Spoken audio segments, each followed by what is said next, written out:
So what this is qigong, and it relates to a lot of Chinese practices that are just sort of generally in Chinese culture, but it also relates to medicine. So you have hot air, cold air, but they're all the same character, this idea of qi. And that's not just like air in the sense that we breathe, but it's sort of like an environmental word, like the environment that you're in. So,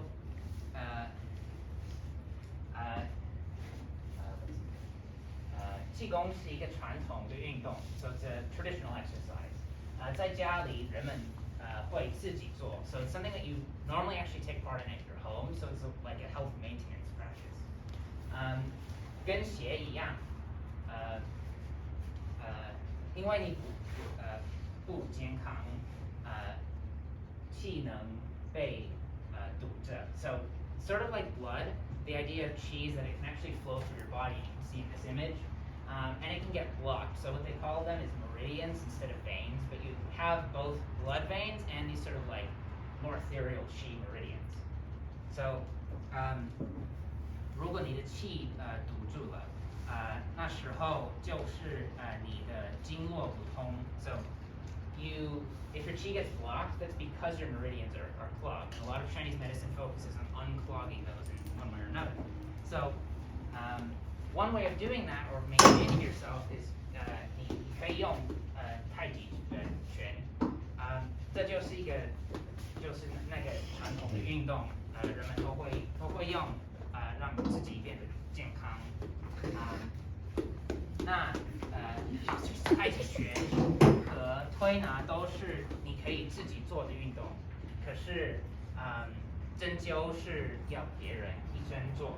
So you have Tai Chi, and I'll talk about this a bit later. You also have acupressure, which are things that people will do to themselves. They're pretty easily accessible to people.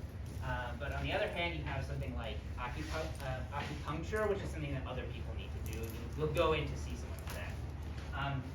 So all of these things, actually what the idea behind them is they're trying to address the root cause of your qi being clogged.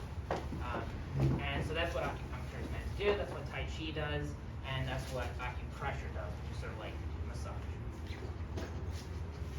好，这里我们可以看到这些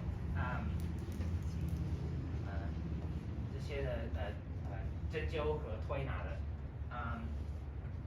在这两个图片我们会看到那些经络。So in this picture we can see those meridians that I was talking about, and this is like an old picture, a diagram of them. Let's see. 经络是会放针在我的或如果我生病了，如果我的肚子痛，那就让医生或这个针灸医 sorry. Struggling with this sentence. I'll just read it out from my notes.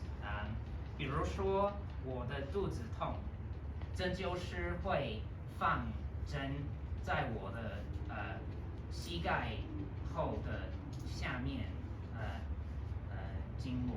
So what that meant is that for instance, let's say my stomach hurts, there's actually a specific and corresponding spot on the body.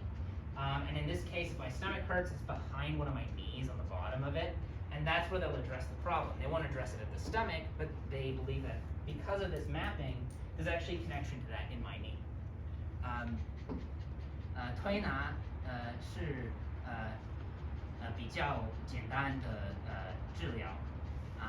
在中国很多人会这样用。So something like this, which is 推拿 acupressure, that's a lot easier to do on yourself. And I'm actually going to show you guys a video of someone kind of explaining the basic concept behind this like treating things with opposites idea. And then I'm going to just demonstrate a quick exercise on yourself that you can do using acupressure.